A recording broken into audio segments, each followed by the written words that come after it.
Par le privilège de la grâce de Dieu, permettez-moi de vous dire sincèrement que la vie de cet homme qui se tient devant vous est un témoignage de sacrifice. Un témoignage de sacrifice. Lorsque j'étais étudiant, Dieu me donnait des instructions. Je cousais littéralement toute ma bourse d'études. Je pense que je n'en ai réellement bénéficié que d'une seule, bien que j'en ai eu deux. Celle dont je me souviens vraiment, c'était soit pour aller à une croisade, soit comme un sacrifice, lorsque Dieu me façonnait dans les réalités de la foi. Je me souviens de moments où Dieu me donnait une instruction, et même aujourd'hui je sais que ce n'est pas tout ce que j'ai entendu qui était une erreur d'audition. J'avais un compte à First Bank. À cette époque, il n'y avait pas cette interconnexion entre les agences comme aujourd'hui. Peu importe l'agence, vous prenez votre carnet et votre passeport. Je me souviens que le passeport servait de pièce d'identité.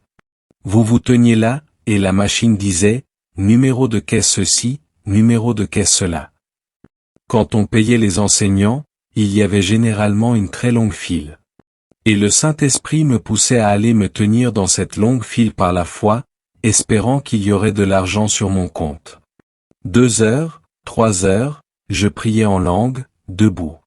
J'arrivais à la caisse, le cœur battant. Est-ce que je m'étais ridiculisé pendant ces 4 heures? Je lisais un livre puissant de Kenneth Hagin ou d'un autre Kenneth, et ainsi de suite. Puis on disait, numéro de caisse ceci. Désolé, vous attendez de l'argent? Je répondais oui. Peut-être que vous pouvez appeler, il n'y a pas d'argent sur le compte. Après avoir attendu 3 heures, je repartais avec une joie que je ne pouvais pas expliquer. Je ne savais pas que j'étais à l'école de la foi. Alors, quand je parle sur votre vie et que cela s'accomplit maintenant, ne pensez pas que cela est sorti de nulle part. Il y a un historique de confiance en Dieu sans résultat apparent, jusqu'à ce que mon ego soit brisé, encore et encore, au point où il n'y avait plus rien à protéger. C'est dans cette mort que la puissance de Dieu est venue. Sommes-nous ensemble? Il y a eu un moment dans ma vie où, alors que j'étais au séminaire, on m'a diagnostiqué une infection fongique. Cela avait littéralement attaqué ma tête, au point que les cheveux n'étaient presque plus censés repousser. Les séminaristes et les étudiants se plaignaient que l'état de ma tête les irritait. On me plaçait donc systématiquement au fond. Que j'arrive tôt ou non, je restais au fond. Car nous n'avons pas un souverain sacrificateur qui ne puisse compatir à nos faiblesses. Vous ne pouvez pas être un homme de Dieu sans compassion si vous n'êtes jamais passé par quelque chose de semblable. C'est de cette douleur que coule l'onction de guérison. N'ayez pas peur de votre cicatrice aujourd'hui. Il y a une puissance qui sortira de cette cicatrice. Une cicatrice signifie qu'une blessure a existé, pas qu'elle est encore là. Lorsque vous arriverez au ciel, vous ne reconnaîtrez pas Jésus seulement à la gloire qui est sur lui. Cherchez celui qui porte une cicatrice dans ses mains. Je me souviens qu'à cette époque, ils ont fini par fabriquer un savon. Je me souviens être allé à l'hôpital, au laboratoire. Ils ont dû faire une culture. Ils ont prélevé des échantillons, en utilisant quelque chose comme une tige chauffée pour gratter la peau. Ceux d'entre vous qui êtes du domaine des laboratoires ou de la microbiologie savent de quoi je parle. Ils ont ensuite conçu un savon et un médicament. Si je manquais un seul jour de traitement, cela se voyait immédiatement. La douleur était énorme. Parfois, il n'y avait pas d'eau, et je devais rester sous la pluie, la tête exposée, en priant en langue. Je disais, Seigneur, je sais que tu m'emmènes quelque part. Même si cela ne semble pas être le cas. Je comprenais alors par l'expérience ce que dit la Bible. Même si je marche dans la vallée de l'ombre de la mort, je ne crains aucun mal, car tu es avec moi. Pour moi, ce n'était pas un verset appris par cœur, c'était une expérience. La première fois que nous sommes allés en croisade, il y a eu un puissant mouvement de l'esprit. Pas beaucoup de personnes, pour être honnête, mais des signes et des prodiges. Pourtant, nous devions de l'argent pour la sonorisation. J'avais fait venir des techniciens du son depuis l'État de Kaduna. C'est là que j'ai compris que la connaissance dans un domaine du royaume ne couvre pas automatiquement l'ignorance dans un autre domaine. Il y a des clés, pas une seule clé. Vous pouvez avoir la clé de la cuisine, et si vous avez faim, c'est très bien. Mais si vous voulez aller aux toilettes et que vous n'avez pas la clé, vous êtes toujours dans la maison, mais vous allez errer partout. Vous avez besoin de clés pour toutes les pièces. Si vous avez la clé du salon, très bien pour vous reposer.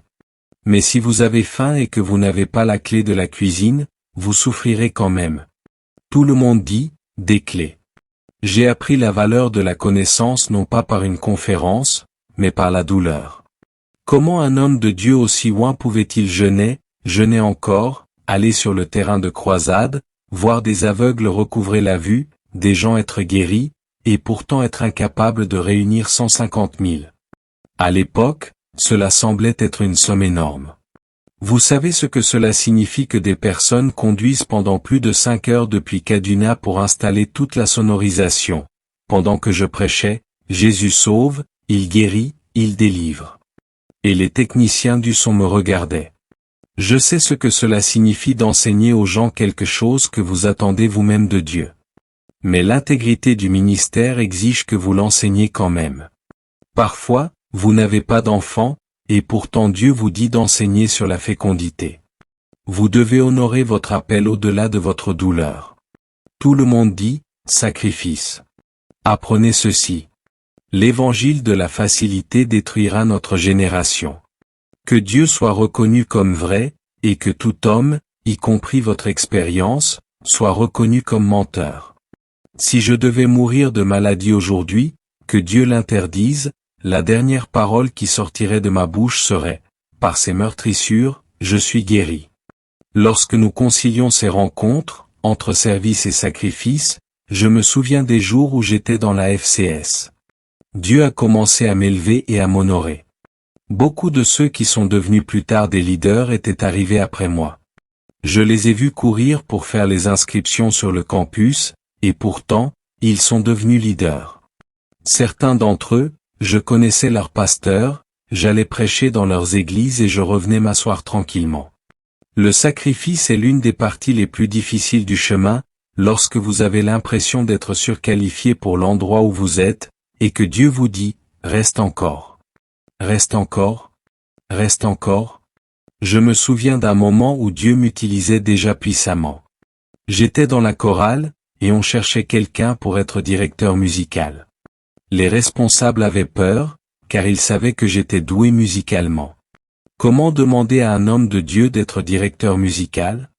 Certains avaient déjà assisté à des réunions où je prêchais, et leurs pasteurs étaient mes amis. Ils ne m'ont même pas interviewé. Ils m'ont appelé en disant, « S'il vous plaît, monsieur ?» J'ai répondu, « De quoi s'agit-il » Ils ont dit, « Directeur musical ».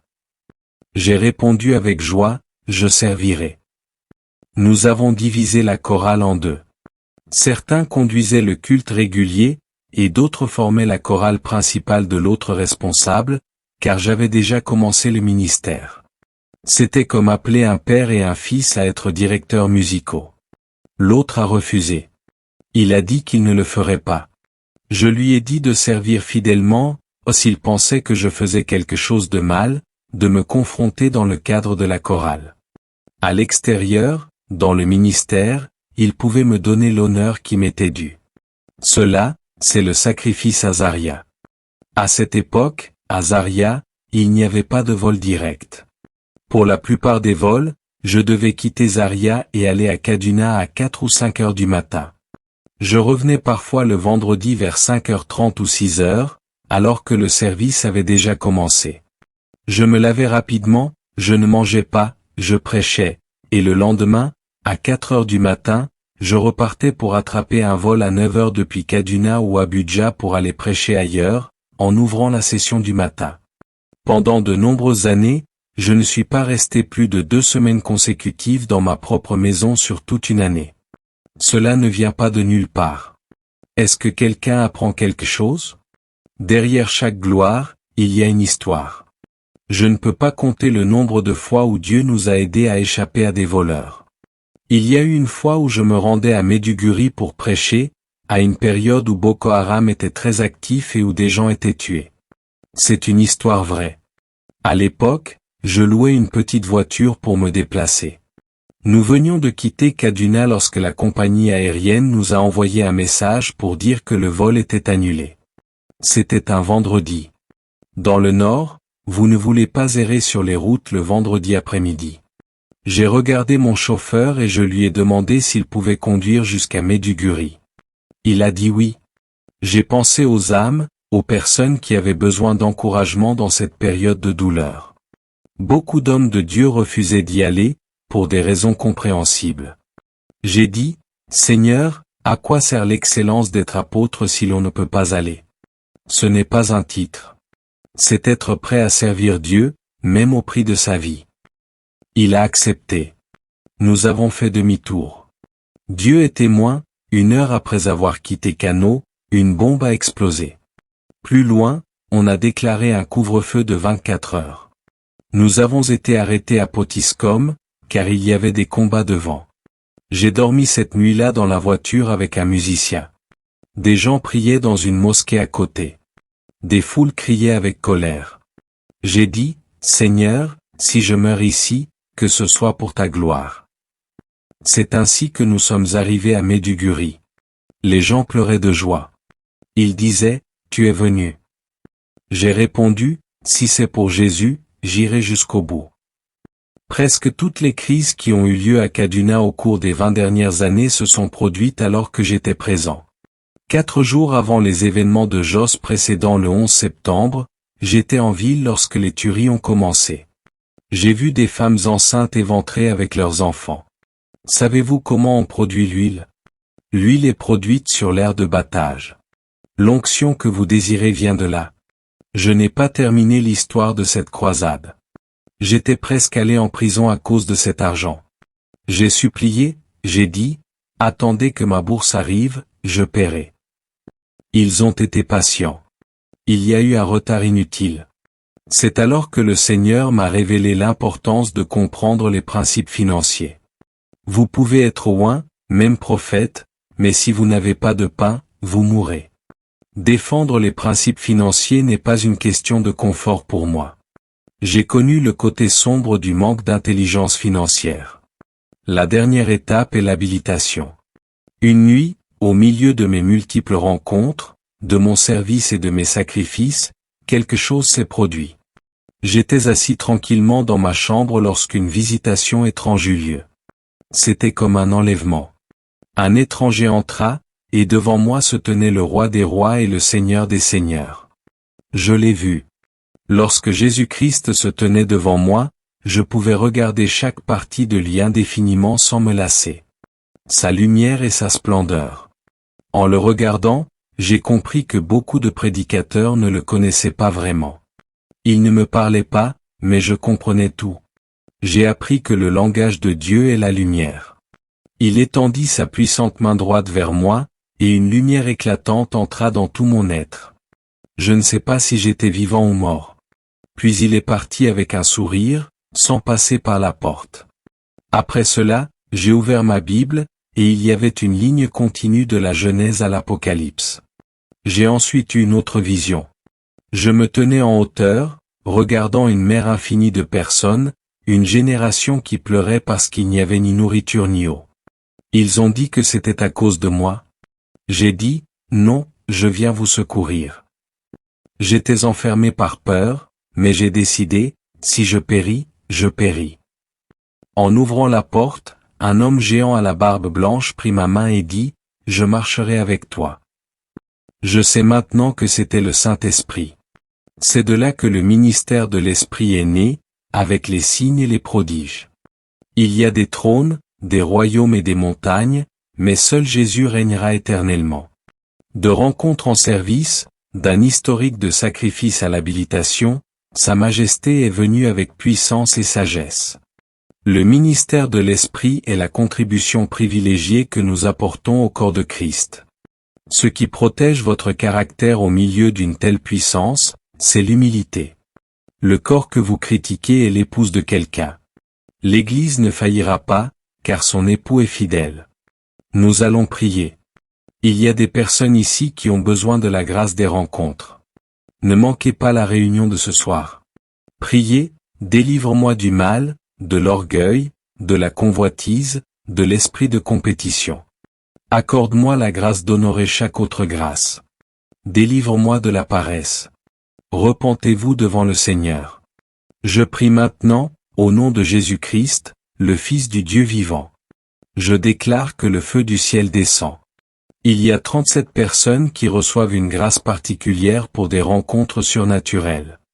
Recevez-la maintenant. Que les yeux qui voient et les oreilles qui entendent vous soient accordés.